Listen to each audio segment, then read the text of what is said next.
Todos os ingredientes estão presentes para uma escalada regional muito mais ampla, na verdade, uma mega guerra regional. Essas foram as palavras do especialista do International Crisis Group, Alan Boswell, ao comentar que duas das piores guerras deste século podem se unir em um único conflito. De um lado, você tem a Guerra do Tigré, no norte da Etiópia, que provavelmente matou 600 mil pessoas entre o ano de 2020 e o de 2022 e agora parece prestes a reacender. Do outro lado, há o colapso em curso no Sudão, marcado por assassinatos em massa, destruição de cidades inteiras e possível genocídio. Mas enquanto Boswell falava no contexto de uma guerra ressurgente no Tigré envolvendo o vizinho Sudão, existe outra possibilidade, uma que vimos demonstrada há apenas 2 semanas, de que a Etiópia pode entrar voluntariamente no conflito do Sudão por vontade própria. No dia 23 de março, combatentes da aliança RSF e SPLMN expulsaram o exército sudanês da cidade estratégica de Kermak, no estado do Nilo Azul. Mas essa não foi uma vitória comum. Os rebeldes cruzaram a fronteira vindos do território etíope, onde o governo de Abiy Ahmed os abrigava. Com oficiais militares sudaneses agora informando que vem Addis Abeba como um participante ativo na guerra, as chances desses dois conflitos se unirem passaram de algo teórico para uma possibilidade assustadora. O governador de Kermak, no estado do Nilo Azul, Sudão, não costuma medir palavras. Combatentes das forças de apoio, rápido e do movimento de libertação do povo sudanês. Norte tomaram a cidade estratégica em 23 de março. Ele disse à mídia que as forças que atacaram Kermak partiram de dentro do território etíope e são apoiadas pela Etiópia. Estamos lidando com uma invasão.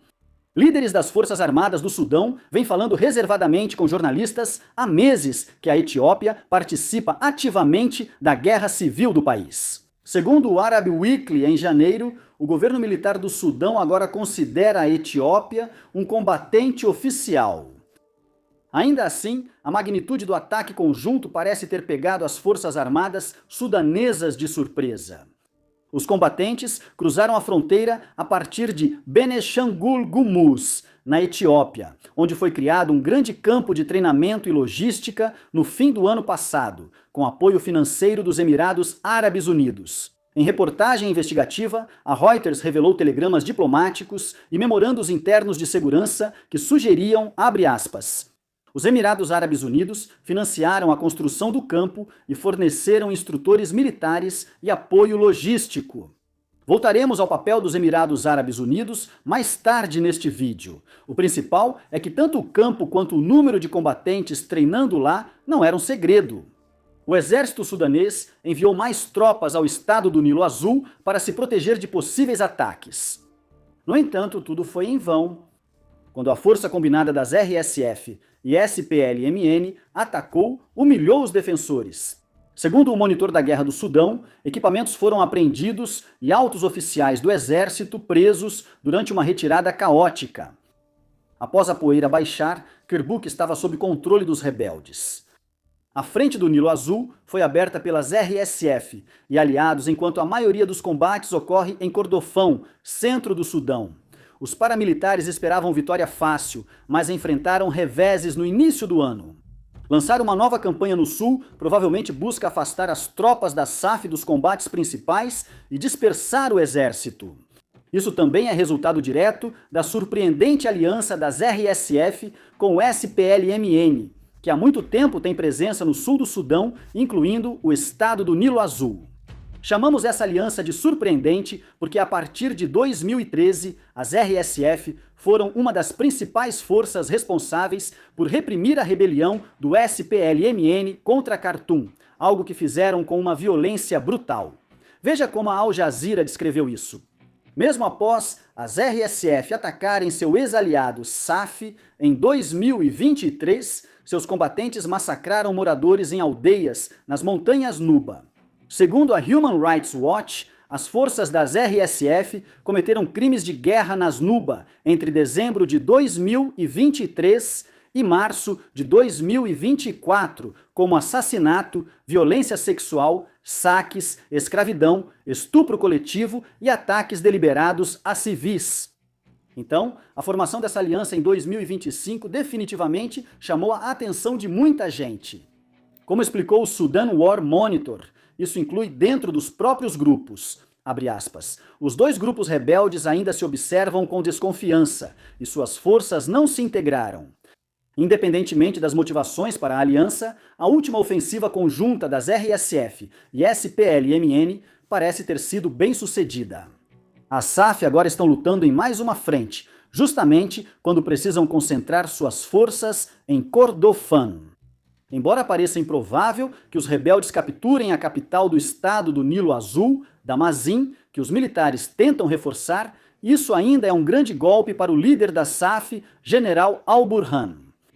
Até agora, porém, temos falado principalmente sobre os acontecimentos no terreno, aquele tipo de atualização direta sobre a guerra no Sudão que se encaixaria perfeitamente no nosso formato de sala de briefing lá no Front Stoco, ao qual você pode se inscrever se quiser. Mas não parece valer um vídeo inteiro só para isso. Não, o que torna necessário um vídeo sobre essa ofensiva não são os fatos no estado do Nilo Azul, mas o que eles podem significar: a regionalização da Guerra do Sudão. Enquanto a Etiópia passa de observadora a participante ativa. Antes de abordarmos a Etiópia, quero falar sobre o Warfronts, nosso site exclusivo para assinantes. Front Stoco publica artigos e vídeos detalhados que não cabem no canal principal, trazendo o contexto das grandes crises do mundo. E sim, há muitas opções para escolher neste momento por apenas $5 por mês ou $50 por ano. Você recebe 2 vídeos e 2 artigos exclusivos por semana sobre as guerras no Irã, Sudão, Etiópia, Ucrânia e outros temas. Basicamente, se você gosta do que fazemos aqui no Warfronts, provavelmente vai gostar do que temos lá no Warfronts por $5 por mês. E isso vai te manter informado sobre todos os detalhes nerds de conflitos e geopolítica que a gente sabe que você adora. Você já chegou bem longe em um vídeo do Warfronts. Agora, vamos falar sobre o papel da Etiópia na devastadora Guerra do Sudão. Agora, a pergunta óbvia a se fazer neste momento é: por quê? Por quê? Por que a Etiópia, um estado frágil, enfrentando insurgências, teria interesse em se envolver na possível pior guerra em andamento?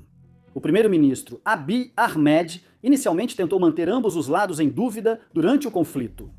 Após receber provocativamente o chefe das RSF, Mohamed Dagalo, conhecido como Hameti, como chefe de estado em Addis Abeba, Abiy, então, foi à capital militar temporária, Porto Sudão, onde organizou um contato direto entre o general Albern e Mohammed bin Zayed, líder dos Emirados Árabes Unidos e principal apoiador das RSF. Então, para a Etiópia, de repente, apoiar de forma tão decisiva as RSF parece contraintuitivo. Quero dizer, por que se esforçar tanto para manter uma aparência de neutralidade se de repente você vai simplesmente dizer não, ficar do lado da RSF? A resposta, como você provavelmente já imaginou, é extremamente complexa e está intimamente ligada à geopolítica, em constante mudança, não só da África, mas também da região mais ampla do Oriente Médio e Norte da África. Para nossos propósitos hoje, podemos apontar alguns fatores básicos, sendo o principal a forte dependência da Etiópia dos Emirados Árabes Unidos. Desde que Abiy assumiu o poder em 2018, Abu Dhabi tem financiado seu regime, ajudando o governo em projetos e investindo em um enorme palácio que o primeiro-ministro constrói para si. O fundamental foram as armas dos Emirados, que permitiram a vitória de Addis Abeba. A Guerra do Tigré foi um conflito em que a Frente de Libertação do Povo do Tigré, TPLF, quase marchou até a capital e derrubou o governo, mas foi repelida por intenso fogo de drones. Abiy considera o apoio dos Emirados Árabes Unidos essencial para manter seu regime, especialmente enquanto lida com uma insurgência em Amara e se prepara para outra possível guerra no Tigré. E como os Emirados Árabes Unidos também apoiam as RSF no Sudão, talvez fosse apenas uma questão de tempo até que Abu Dhabi pressionasse Abiy a apoiar abertamente os paramilitares. Como destacou o especialista em África, Cameron Hudson, a Etiópia está mais pressionada pelos Emirados Árabes Unidos do que motivada por incentivos, que parecem ausentes. No entanto, há razões além de simplesmente agradar Abu Dhabi para que Addis Abeba possa querer se envolver no conflito do Sudão. Novamente, elas podem ser rastreadas até a guerra em Tigré. Embora a maior parte da devastação tenha ficado confinada à região de Tigré, no norte da Etiópia, ou a regiões como Amhara, que a Frente de Libertação do Povo de Tigré, FLPT, invadiu em sua contraofensiva, a guerra também foi traumática para o governo federal em Addis Abeba. Quando a crise surgiu, militares do Sudão aproveitaram a distração para avançar sobre as disputadas terras fronteiriças de Al-Fashaka, tomando 90% do território que Addis Abeba considera etíope. A interferência de Khartoum continuou. Após a guerra, dezenas de combatentes tigrinhos buscaram refúgio no Sudão, mas as forças armadas sudanesas sempre negaram abrigá-los. Esses protestos se desfizeram no início de 2025, quando o Exército 70 da FPLT ajudou os militares sudaneses a libertar Khartoum. A questão não é só o ressentimento pela interferência na guerra. A Etiópia teme que o exército sudanês se alinhe cada vez mais com seus inimigos mortais. Por razões extremamente complicadas que não temos tempo para abordar hoje, uma grande facção da FPLT está agora se aproximando de seu antigo inimigo, a Eritreia. A Eritreia acredita com certa razão que Abiy quer anexar partes de seu território para abrir acesso ao mar. Segundo o primeiro-ministro, trata-se de uma questão existencial para a Etiópia, que não tem acesso ao mar. Agora, Asmara arma os mesmos rebeldes tigrinhos com quem o exército sudanês aprofunda e formaliza seus laços para criar um fator de dissuasão. Simultaneamente, as forças armadas sudanesas são atraídas para uma aliança direta com a Eritreia. As razões não são difíceis de encontrar. Os militares do Sudão acreditam que a guerra já teria acabado se não fosse pelos Emirados Árabes Unidos, que mantêm as forças de apoio rápido de pé. A Eritreia faz parte de uma aliança anti-MRRT em formação devido aos seus próprios receios em relação à Etiópia. Portanto, os dois sentem que têm um inimigo em comum. Essa aliança já é mais do que teórica. Aviões de combate sudaneses estão em campos de aviação eritreus para se proteger de ataques de drones da RSF. Asmara treina e arma grupos anti-RSF em Darfur, aliados à SAF. A esperança da Eritreia é que a ameaça de intervenção da SAF e da TPLF dissuada a Etiópia de atacar. No entanto, há outro fator igualmente importante em jogo aqui, um fator que não está ligado à Eritreia, mas sim a outro antigo inimigo da Etiópia, o Egito.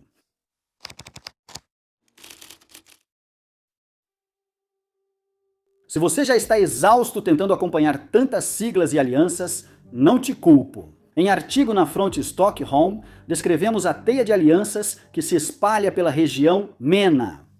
Se colocasse tudo isso num quadro de avisos, pareceria a obra de um detetive obcecado rastreando um assassino em série.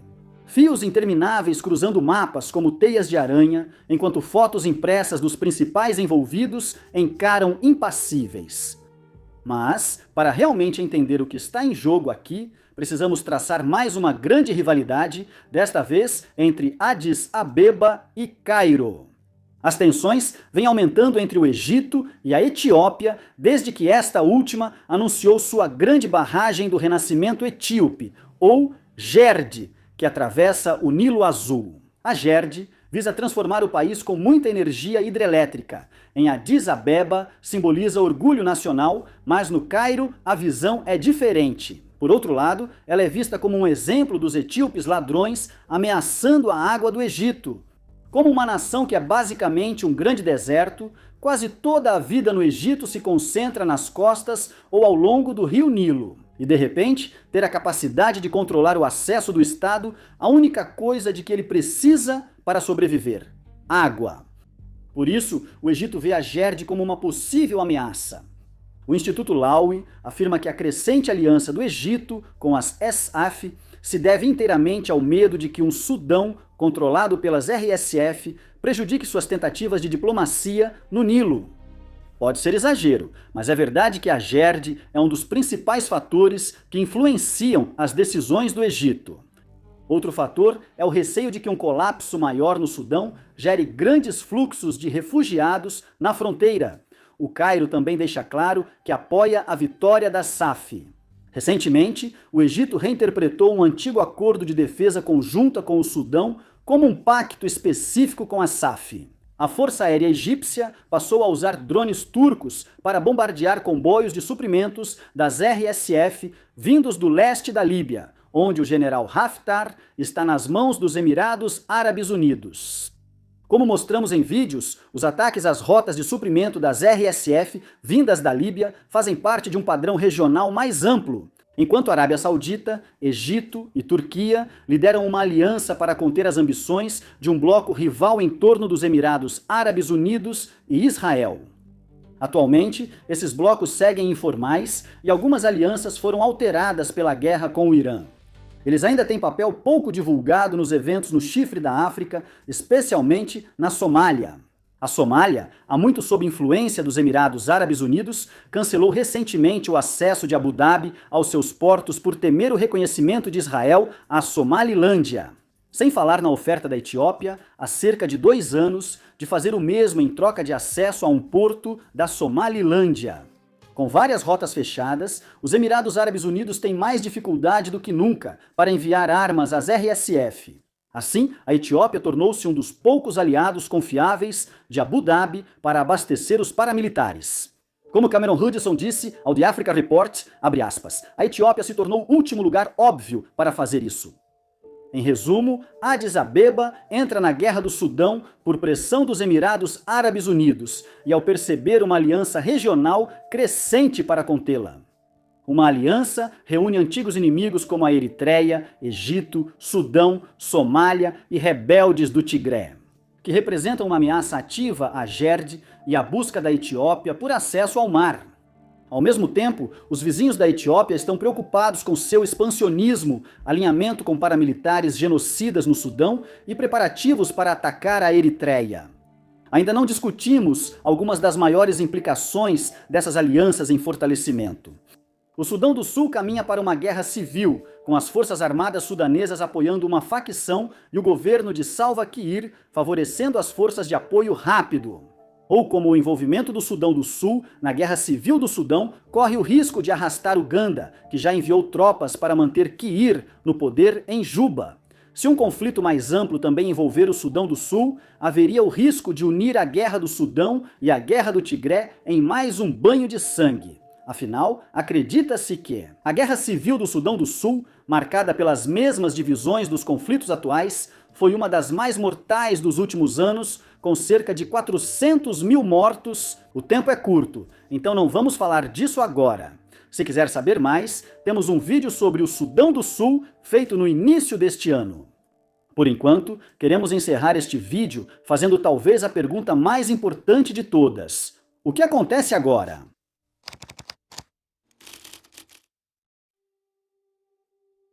Como a ambição de 2026 parece ser um novo 1939, gostaríamos de terminar este vídeo com uma mensagem de esperança. Uma sugestão de que, na verdade, tudo o que é necessário é que Abiy Ahmed, o general Al-Burhan Ahmed e o presidente Sisi do Egito, que todos jogassem boliche juntos, abrissem cervejas e percebessem que os verdadeiros amigos são os que fizeram ao longo do caminho. Como isto é War Fronts, e nem todos tiveram um final feliz como na França, você já imagina o desfecho. Apesar de não haver garantia de que a Guerra do Sudão ultrapasse suas fronteiras, todos os elementos para uma catástrofe rara estão presentes. Possíveis conflitos incluem o envolvimento indireto da Etiópia no Sudão, que pode levar a uma reação da Eritreia tentando desestabilizar o vizinho do Sul, apoiando rebeldes em Amara ou Tigré. Ao mesmo tempo, Addis Abeba parece determinada a acabar de uma vez por todas com os rebeldes de Tigré. No fim de fevereiro, o exército etíope enviou blindados pesados às fronteiras da região, embora combates generalizados não tenham ocorrido. Acredita-se que isso ocorreu devido à guerra no Irã, que gerou crise de combustível na Etiópia e dificultou a mobilidade do exército. Caso Addis Abeba decida por fim atacar Tigré, parece provável que a SAF possam entrar na guerra ao lado da DPLF, e ainda há a aliança entre a SAF e o Egito. Se as ESAF responderem aos ataques no estado do Nilo Azul com ofensivas diretas na Etiópia para atingir o campo de treinamento da RSF, não é impossível que isso leve o Egito a se envolver no conflito. Ou talvez Abiy cumpra a ameaça de anexar parte da Eritreia para acesso ao mar, provocando uma conflagração regional. Claro, a realidade é que nenhum desses pontos de tensão existe isoladamente, e é isso que torna este momento tão perigoso. Neste exato momento, há milhares de possíveis gatilhos espalhados por toda essa região. Basta um passo em falso e de repente todos estão lutando. Nós até brincamos comparando 2026 a 1939 há pouco. Mas na região de Widamina é mais parecido com 1914, o ano em que uma teia complexa de alianças conseguiu arrastar um continente inteiro para Moderra-Jexem. Mesmo que a mega guerra nunca ocorra, as notícias do Sudão seguem como lembrete sombrio de que a pior guerra do mundo continua sem trégua. Neste mês de abril, a guerra no Sudão completará seu 3º aniversário. 3 anos desde que um impasse entre as SAF e as RSF transformou Khartoum em uma zona de guerra, com combates que rapidamente se espalharam por todo o país. Bem, avançando para 2026, esses combates ainda continuam. Juntas, as RSF e a SPLMN ainda devem ter talvez 500 mil de homens armados, enquanto as SAF devem ter um pouco mais. Apesar das vitórias recentes, nenhum lado consegue encerrar o conflito, e as atrocidades só aumentam com o prolongamento da guerra. Em outubro, as RSF tomaram Al-Fasha, em Darfur, iniciando uma onda de assassinatos em massa, possivelmente entre as piores atrocidades deste século. Estima-se amplamente cerca de 60 mil mortos em pouco mais de uma semana, apesar das variações nos números.